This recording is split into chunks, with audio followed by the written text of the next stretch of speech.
What was that? Ang pambungad na tanong sa akin ni Jackson the moment I stopped my car. Pagkatapos ko siyang makita kanina sa gilid ng kalsada, malapit sa mansyon ay ilang minuto pa kaming nagtitigan bago siya lumapit sa akin at sinabing kailangan namin mag-usap. And so I brought him here, to park, where only a few people go. Since this place is quite far and secluded, which is perfect for this conversation that we are about to have. Sa totoo lang, nagulat ako. Hindi ko inaasahan na si Jackson pa ang pinakaunang makakahuli sa amin ni Lucas. Maliban sa gulat, ay kinakabahan din ako. Kinakabahan ako sa kung anong sasabihin ni Jackson at kung ano magiging tingin niya sa akin. Ngunit hindi ko yun ipinakita. I tried really hard to not let my emotion be visible on my face.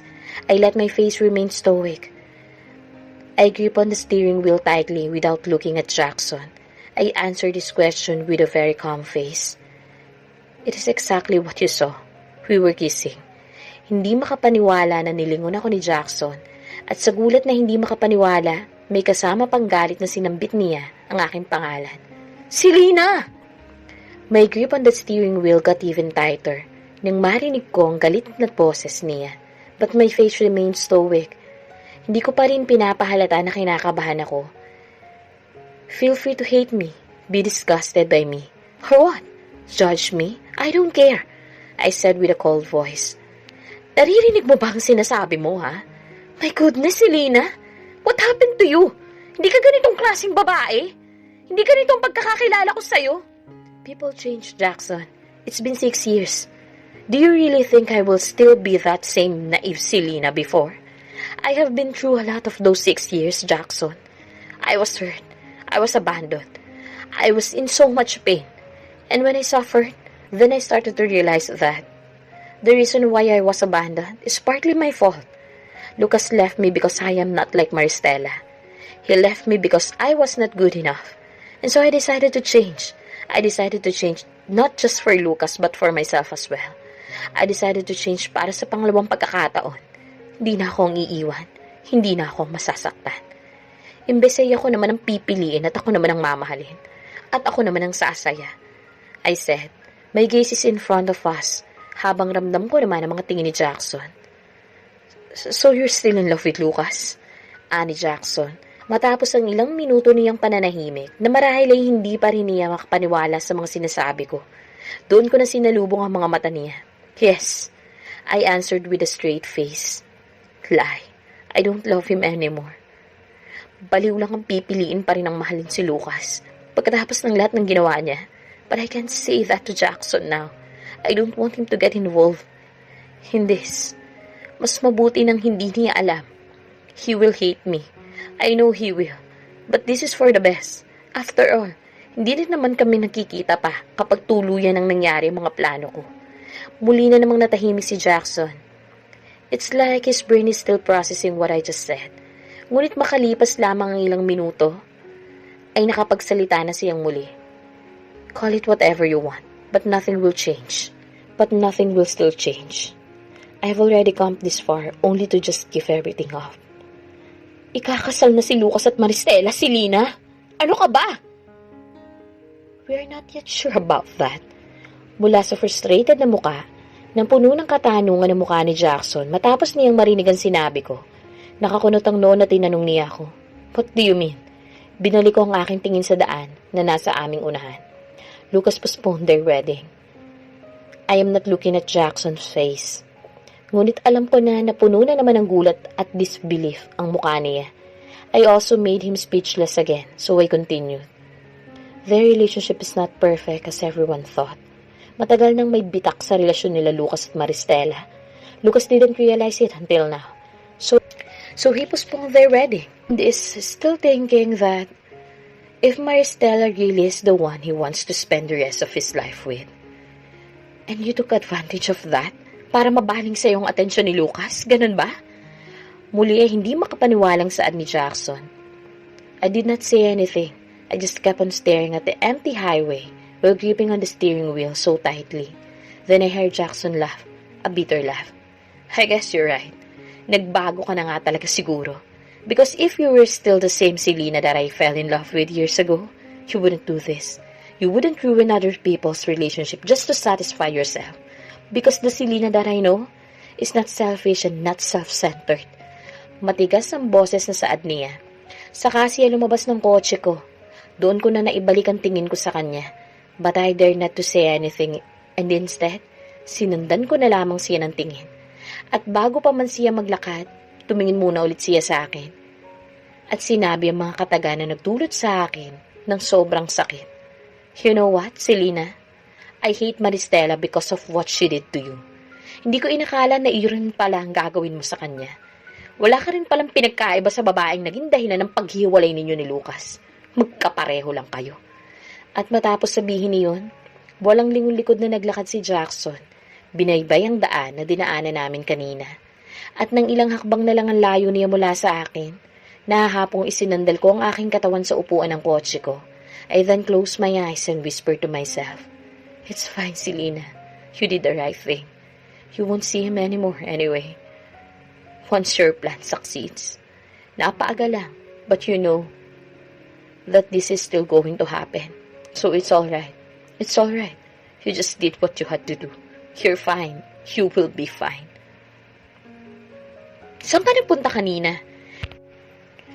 Iyon kaagad ang tanong sa akin ni Lucas nang makapasok ako sa kwarto ko.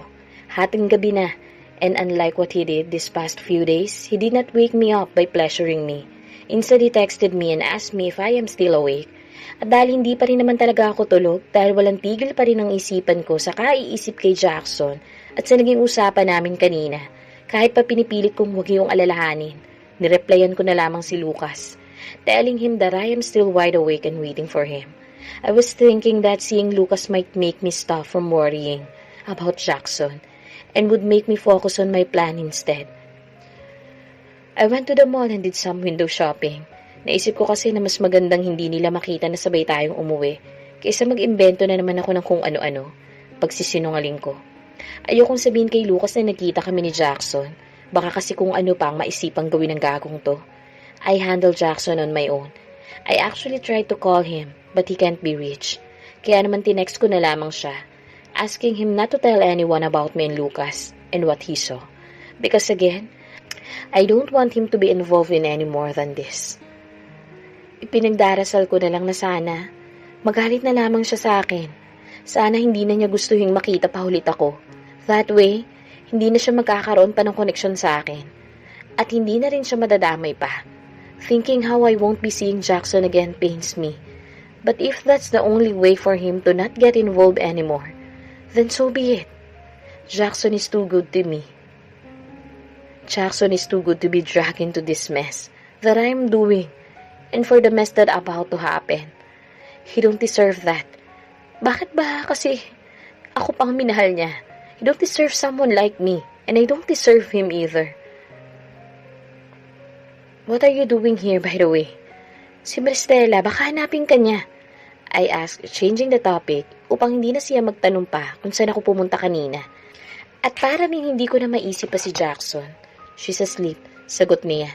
Saka niya kinuha ang isang kamay ko at marahan akong hinila pahiga sa kama ko. Nang mahiga na kami, kaagad niyang pinalibot ang isang kamay niya sa bewang ko, habang ang isang kamay naman niya, pinauna niya sa akin. He then pressed his face on my head, saka sumingot-singot na tila ba inaamoy niya ang buhok ko. You just took a shower? Tanong niya, habang patuloy pa rin na inaamoy ang buhok ko. Jackson, focus on your plan. Lihim niyang pagkastigo sa sarili. I'm sure she's asleep, so don't worry. Puno naman ng kumpiyansa na sagot ni Lucas. Okay then. What happened between you two? Did she get mad again? Tanong ko. Pagkarating ko kasi kanina sa bahay, hindi ko na nakita si Maristela at Lucas. They also didn't join us for dinner and just stayed holed up inside Lucas' room. And only God knows what is happening with them. Nang dumaan naman ako kanina, tahimik lamang sila. Walang nag-aaway at nagsisisigaw, so I wonder what happened. Did they make up? Or Maristela finally decided to just let Lucas do whatever he wants? Though, it's impossible for that to happen. Nothing much really, sagot ni Lucas. Kumunot ang noo ko. And what does that mean? Bumuntong hininga muna si Lucas, bago niya sinagot ang tanong ko. I tried to talk to her about what happened, but she always dodges the topic. Whenever I try to start talking about it, she would start saying random things like reminiscing her past or just anything related to our wedding. It's like she didn't want to talk about it, like she's scared of me talking about what happened. Baka natatakot na baka bigla na lang sabihin ni Lucas na ayaw siyang pakasalan. I thought to myself. Tumangutango si Lucas at sinabing, instead of asking me where I've been up and who I was with, she just asked me if I have eaten already. That's new, ha? Pagkomento ko. But what would you tell her anyway? Sasabihin mo ba sa kanya na magkasama tayong dalawa? Tanong ko, habang nakatingin sa kanya. Lucas then turned silent after that. Tila ba iniisip niya o binabalanse ang isasagot sa akin. Ngunit makalipas lamang ang ilang minuto, nagsalita na rin naman siya. Humugot muna siya ng napakalalim na hininga. Saka siya nagsalita. I was planning to tell her about canceling our wedding. Kulang ang salitang gulat upang ilarawan ang naramdaman ko pagkatapos marinig ang sagot ni Lucas. I turned speechless. I just stared at him in utter shock, in amazement. Shocked because I did not thought that he would decide just like that, as if that is the easiest decisions he had ever made.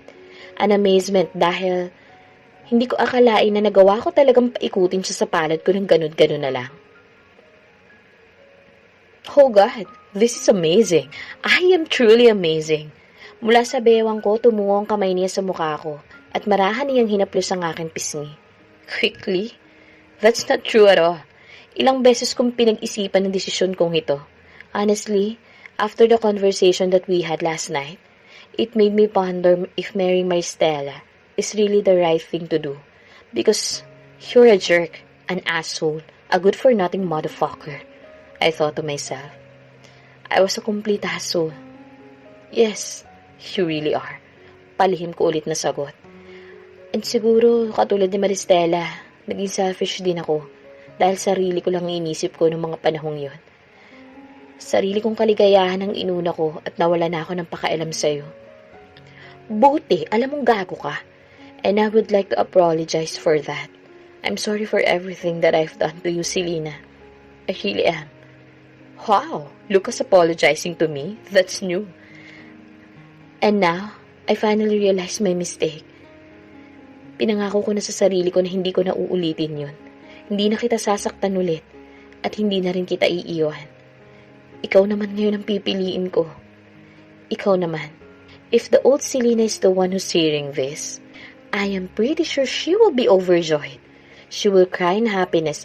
And finally, she will be ecstatic to hear that finally, siya naman ang pinili. Siya naman ang hindi talunan at hindi ang iiwanan. But the new Selena feels different. Dahil imbis na matuwa, galit ang nararamdaman ko.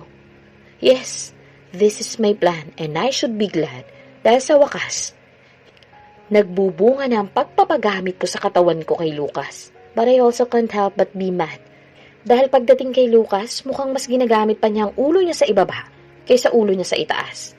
Ngunit kagaya ng palagi kong ginagawa, hindi ko na isinatinig pa ang mga nasa isip ko. Itinago ko na lamang ang galit na nararamdaman ko.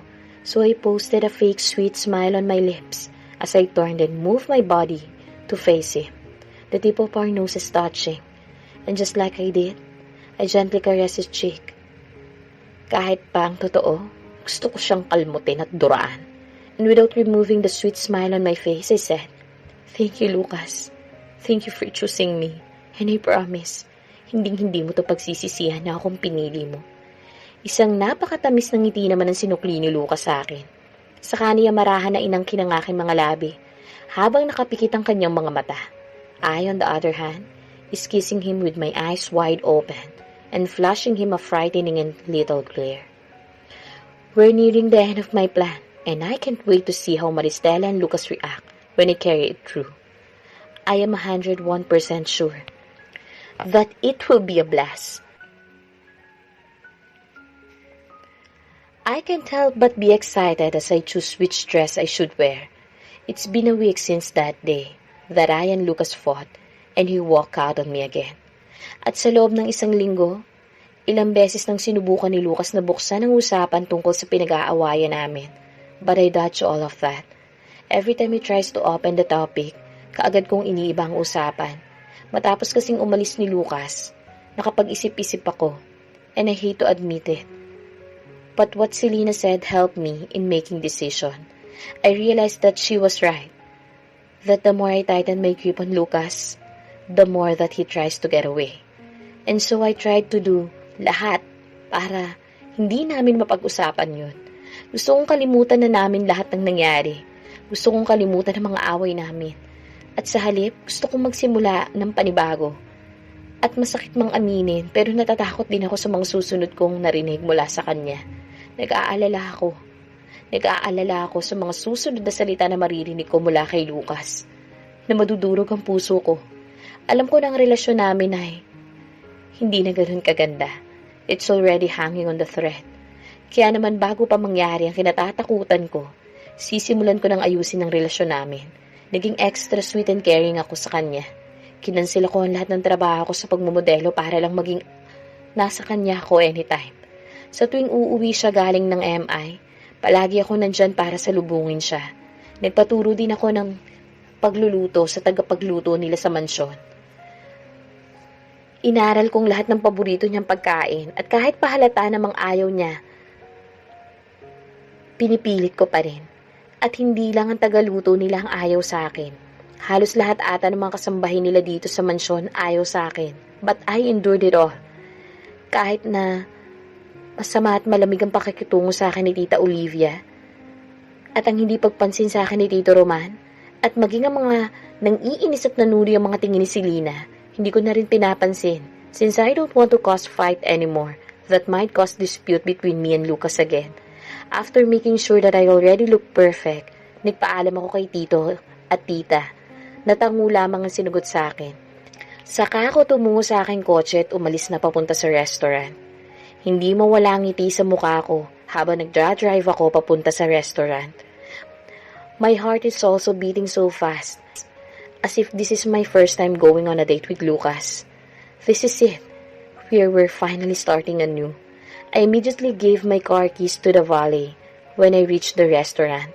Pagkapasok ko naman sa restaurant, sinalubong ako ng isa sa mga waiters at hinatid ako patungo sa table na nireserve ni Lucas. I was still smiling joyfully as I walked towards the table, thinking that everything was finally returning to how Lucas and I were before. But my smile vanished as the waiter and I approached the table and I noticed a familiar woman with Lucas. At nang nasa harap na ako mismo ng nireserba na lamesa ni Lucas, tiningnan pa ako ng pamilyar na babae mula ulo hanggang paa. Saka sinalubong nang ngayon ay nakangising babae ang aking tingin. Shock is an understatement for how I am currently feeling.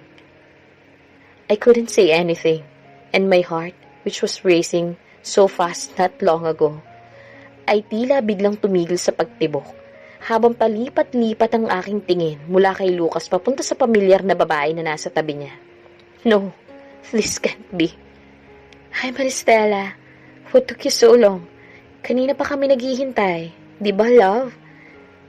Said the woman as she sweetly looked at Lucas, who had no emotion on his face. As he stared at me, the familiar woman then looked at me again. At sa tila ng iinis na boses, she said, "Come, take a seat." At mula sa gulat, biglang naging galit ang nararamdaman ko, habang sinasalubong ko ang tingin ng pamilyar na babae na hanggang ngayon nakangisi pa rin sa akin. And so, simmering with rage, gritting my teeth, I asked the woman, "What are you doing here, Selena?"